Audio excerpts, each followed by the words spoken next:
Olá, Shalom, que as bênçãos do Eterno sejam sobre ti, que o Criador te ilumine e te fortaleça. Para mim é uma satisfação imensa estar aqui, mais uma vez, falando contigo e juntos estudaremos as Sagradas Escrituras. Hoje vamos falar sobre a mitologia do nascimento virginal, um assunto que para muitos é doloroso, para outros é fácil de compreensão. O meu nome é Eliarro Pinho e é um prazer estar aqui mais uma vez. Bom, eu quero desde já avisar a você ouvinte que o estudo aqui não visa denegrir a imagem do seu Deus ou da sua crença. Nosso foco aqui é com a verdade, nada mais, nada menos. Então, o que iremos estudar? Iremos estudar sobre essa mitologia do nascimento virginal, né? Vou mostrar também que em várias crenças houveram esse mito. Muitas crenças aderiram para si tais doutrinas, e é este o foco de hoje. Você pode também acessar nosso site massorim.org e lá obter mais conhecimento sobre nossa comunidade, quem somos nós. Bom, vamos então para o estudo de hoje. Primeiramente, como eu falei, vamos falar sobre alguns movimentos. Antes de tudo, eu gostaria de ler com você o livro de Apocalipse, capítulo 17, versos 2, que diz assim: com a qual fornicaram os reis da terra, e os que habitam na terra se embebedaram com o vinho da sua fornicação. Bom, no versículo 2 do capítulo 17 do livro de Apocalipse, está falando sobre uma mulher prostituta que deu vinho para os reis da terra, para os governantes. E esses governantes ficaram embriagados. É lógico que esse texto é uma simbologia, é um texto simbólico. Está falando sobre uma grande religião que iria embriagar os reis da terra, os governantes, os presidentes, os comandantes dos países. Eles ficariam embriagados com o vinho da prostituição. Mais uma vez, a prostituição aqui requer do ofício de uma prostituta. A prostituta se prostitui, se vende, e para ter o vinho na mão, ela precisa comprar, e ela compra com o dinheiro da sua prostituição. Talvez você não está entendendo o que eu estou dizendo, mas quando o livro de Apocalipse foi escrito, ela estava sendo escrito num período onde havia muita prostituição e estava surgindo uma religião, uma igreja que estava prostituindo as coisas, prostituindo os ensinamentos. Então, baseado nesse texto, nós vamos ver um pouco sobre a mitologia do nascimento virginal. Porém, nós não vamos falar do foco principal desse estudo, dessa série de estudos. Nós vamos falar sobre essa mitologia que já estava presente naquela época. Ok? Vamos lá. Vamos então para o texto. Você já ouviu falar sobre Hércules? Já estudou sobre ele? Quem era Hércules? Hércules era um homem metade deus e metade homem na mitologia grega, que depois passou a ser uma mitologia greco-romana, associado aí a Roma, associado a todos aqueles povos que eram conquistados pelo Império Romano. O Império Romano ia aderindo para si essas crenças. Quando Roma conquistou Babilônia, Roma também aderiu crenças babilônicas para si, e os persas, também os gregos. E agora vamos ver alguns pontos sobre a vida de Hércules. Quem era Hércules? Bom, vamos lá. Em primeiro lugar, vamos falar um pouco sobre a mãe de Hércules e o pai de Hércules, ou o padrasto de Hércules, chamado Anfitrião. Se você não leu, ou se você tem curiosidade de saber sobre a mitologia grega, só lembrando a vocês, a mitologia grega ela já era contada 300 anos antes da Era Comum, ou seja, antes do nascimento de Jesus e Então, 300 anos antes de Yeshua, Jesus, nascer, a mitologia de Hércules já era contada. Hércules era considerado um salvador, um deus-homem, um menino encarnado que veio para salvar o povo grego dos vilões. Mas vamos falar um pouco sobre a mãe de Hércules e seu pai. O nome da mãe de Hércules se chamava Alcmena e o padastro dele era Anfitrião. Segundo ponto, Zeus visita Alcmena e ela fica grávida. Alcmena, ela diz que Zeus veio sobre ela e ela ficou grávida de Zeus. Zeus, vocês sabem, era o deus grego, o maior deus, o mais poderoso na mitologia grega. Ele então visita Alcmena e ela fica grávida. O terceiro ponto que eu quero destacar, Anfitrião decide se separar de Alcmena. O que acontece? Quando Anfitrião estava na guerra, ele volta para casa e descobre que sua esposa, Alcmena, estava grávida. Então ele fica furioso. Ele fica chateado pela traição, pela suposta traição. Então ele decide levar a sua esposa para a morte por adultério, porque ela havia o traído. Mas no meio do caminho, ali com aquela vontade de pôr fim à vida de Alcmena pelo motivo da traição, da suposta traição, Zeus interfere e convence Anfitrião que o filho que está nela é de Deus, ou seja, dele mesmo. Zeus consegue convencer Anfitrião. Anfitrião, ele é o último a saber nessa história. Primeiro, Alcmena, ela sabe que ia ter Hércules e que Hércules seria metade homem, metade Deus, porque ele era filho de Zeus. E Alcmena seria aí a mãe que daria origem a Hércules. No quarto ponto, Zeus interfere e convence Anfitrião. O mais interessante aqui é que Anfitrião fica zangado, chateado e tenta levar a sua esposa à morte. Ela seria então morta por adultério. Ela seria levada ao conselho de anciãos. Porém, o que acontece no meio do caminho é que Zeus interfere e salva ali a vida de Alcmena e também de Zeus que estava no ventre dela. O quinto ponto que eu quero destacar é que Anfitrião se sente honrado em criar o filho do deus Zeus, conhecido como o Deus Altíssimo, o mais poderoso dos deuses gregos. Os gregos eles eram politeístas, tinham vários deuses, mas o mais poderoso e o mais abrangente era Zeus. Sexto ponto que eu quero destacar, ele perdoa Alcmena e vivem juntos. Ele passa então ele perdoa a traição, a suposta traição, ou ele passa a descobrir que não foi de fato uma traição, porque na mitologia vai dizer que Zeus é o pai, então sendo Zeus o pai, tudo está perdoado, tudo está honrado. Observe aí que Zeus interfere no casamento entre Alcmena e Anfitrião. Ele é como se fosse o terceiro no casamento. Coisa que nós sabemos que na nossa fé Deus não se interfere em casamentos, não é verdade? Mas vamos continuar aqui com o estudo. Bom, aqui eu tenho toda a bibliografia de onde eu tirei essa história. Você pode então procurar essa mesma história aqui nos livros citados aqui. Aqui eu tenho os livros, a página dos livros, e você pode então buscar conhecimento sobre a história de Zeus. Lembrando que a história de Zeus ela foi contada 300 anos antes do nascimento de Yeshua, Jesus. Muitos anos antes, essa história já era contada na Grécia, em Roma, ou seja, passou a ser contada depois.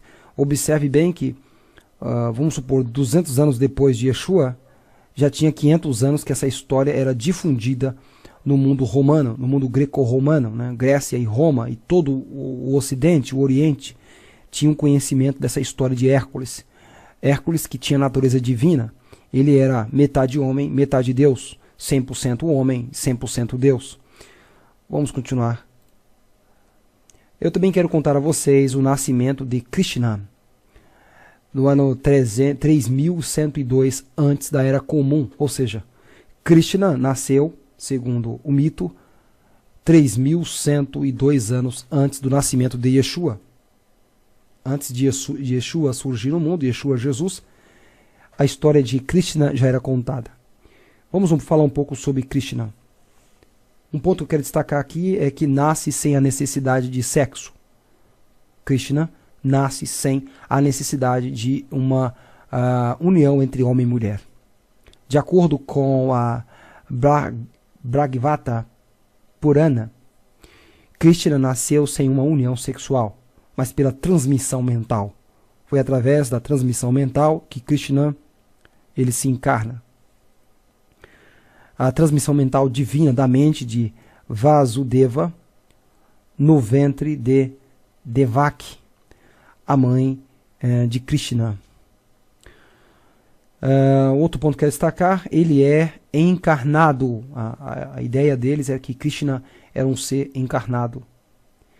E você pode estudar no livro hindu de mitologia, no livro de mitologia hindu, Vedic and Puranic. E é interessante a história de Krishna, porque o nome Krishna soa muito similar a outro nome, Krishna. E há alguma ligação entre essas histórias que também abrangiu toda aquela região. Quando Roma conquistava o império, ela também aderia, ela sugava os conhecimentos e religiões. Por isso que Roma é conhecido a pior das Babilônias. O livro de Apocalipse vai falar que Roma, vai comparar Roma à Babilônia. E depois vai citar algumas profecias como caiu a grande Babilônia. Vamos continuar aqui com o texto. No livro hindu da mitologia, vai dizer o seguinte. Observe o que vai ser dito aqui. Eu mesmo vou me encarnar na sua 8ª concepção, e você deverá tomar um caráter semelhante ao embrião da prole de Yasoda, a esposa de um pastor chamado Nanda. Observe aqui que a história da mitologia hindu, que existiu 3.102 anos antes do nascimento de Yeshua, é muito similar a uma história que nós conhecemos. Olha o que vai dizer. Eu mesmo vou me encarnar na 8ª concepção, e você deverá tomar um caráter semelhante ao embrião. Ou seja, aqui está falando da união entre um ser que já existia e depois se encarnou. E observe bem, olha o que vai dizer, logo abaixo aqui. Da prole de Yasoda, a esposa de um pastor chamado Nanda. A história, ela é muito parecida com histórias que nós conhecemos nos dias atuais. Mas como nós estamos estudando apenas aqui o fato de mitologias, então não vou abranger muito aqui. Bom, eu quero apenas salientar o que está escrito nesse livro, e você depois pode adquiri-lo, comprar. É um livro que está em inglês, mas eu tenho aqui uma tradução para o português. Vai dizer o seguinte: esses relatos têm grandes paralelos com o Jesus dos evangelhos. Jesus, assim como Krishna, teve uma existência pré-humana. João 8, verso 58. Assim como Krishna foi uma transmissão mental divina da mente de Vasudeva para a mente de Devaki. Jesus foi transferido dos céus como o Logos, pensamento divino, para o útero de Maria. Jesus, antes de vir à terra, estava junto de Deus. João 17, verso 5. Foi enviado para dentro do ventre de Maria. Lucas 1, versos 31. Onde nasceu como a encarnação divina, tanto quanto Krishna era a encarnação de Vishnu na terra. João 1, versos 18. Talvez você que está me ouvindo agora pode estar chateado por esse estudo. Talvez você deve estar pensando, quem é esse rapaz, essa pessoa, para falar desses assuntos, para comparar Krishna a Yeshua Jesus. Mas eu quero relembrar a você que a história de Krishna foi contada 3.102 anos antes do nascimento de Yeshua. Então, com certeza, não foi os hindus que copiaram a história de Jesus. Com certeza não. Esse livro já conta a história muitos anos antes do nascimento de Yeshua. A pergunta é, quem está copiando quem? Essa é a pergunta. Vamos continuar com o estudo. O nascimento de Horus aconteceu em 1400 antes da Era Comum, lá no Egito. Algumas coisas me chamam a atenção pela similaridade. Primeiro ponto, a mãe de Ísis, a mãe de Horus, chamada Ísis, engravidou sem um contato sexual. Segundo ponto, segundo a mitologia, o olho de Horus está em todo lugar, vê tudo, sabe de tudo. Terceiro ponto, Horus era o segundo deus da divindade egípcia. Os egípcios tinham vários deuses, mas tinha uma divindade em três, né? E essa divindade tripla, ela consistia em alguns deuses, e Horus, ele era o segundo deus dessa divindade.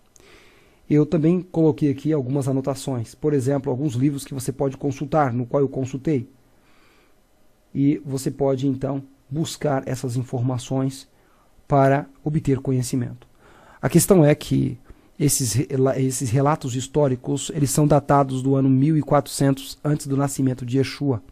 E essas histórias se parecem muito com histórias de hoje. Também quero falar sobre o nascimento de Dionísio, que provavelmente foi no ano 400 antes do nascimento de Yeshua. É uma história grega, uma mitologia grega. O primeiro ponto que eu quero destacar aqui é que ele nasce sem a ajuda humana. Segundo ponto é que ele é filho de Deus. Terceiro ponto é que ele é forte e poderoso. São muitas mitologias que já existiam antes do nascimento de Yeshua. Livros que foram escritos antes do nascimento dele.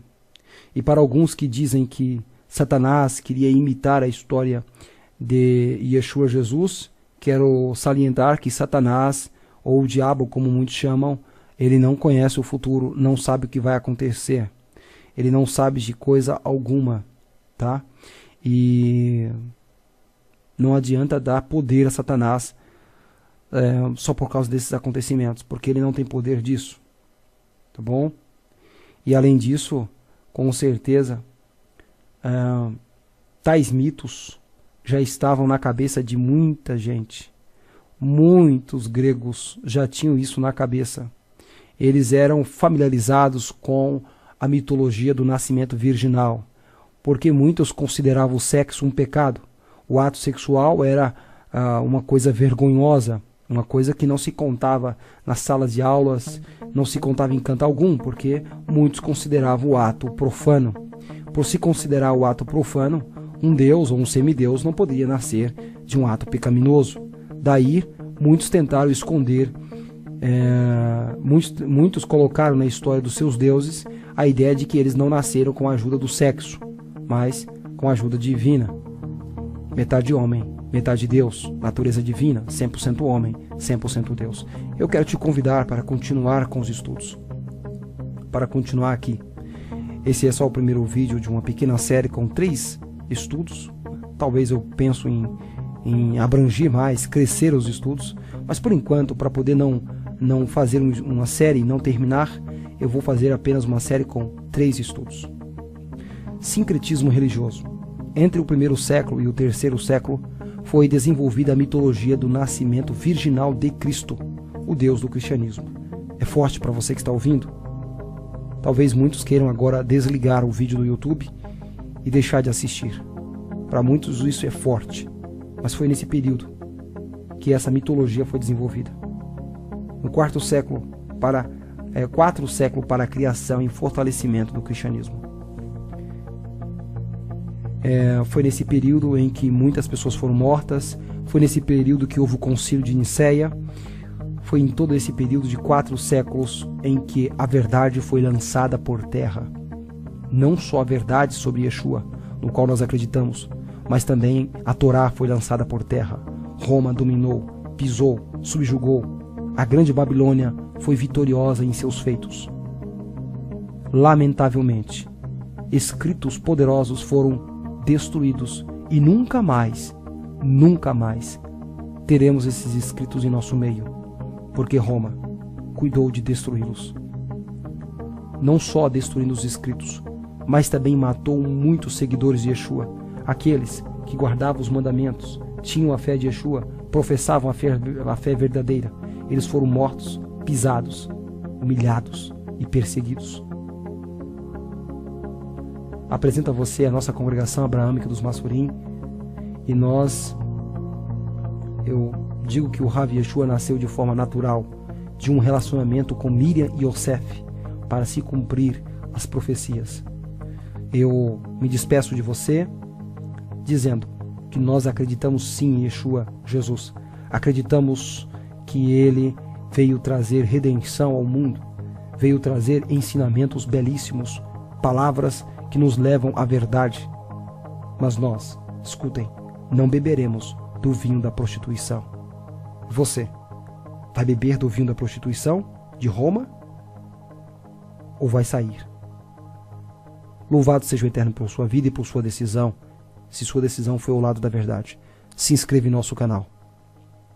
Até o próximo vídeo, se o Eterno permitir. Shalom.